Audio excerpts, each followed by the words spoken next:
Start.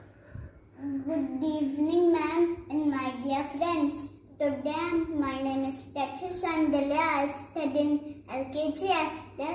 Today, I'm going to recite a poem by Pandit Makhanlal Chaturvedi titled Pushp Ki Abhilasha. This poem is dedicated to our soldiers. I am reciting this poem as a mark of respect to all the army men. Here it goes.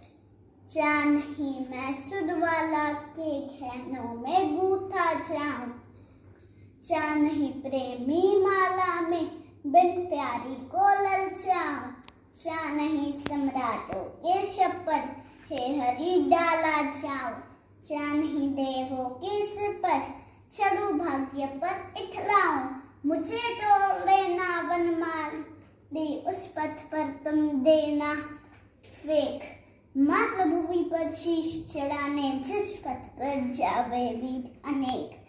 धन्यवाद ma'am.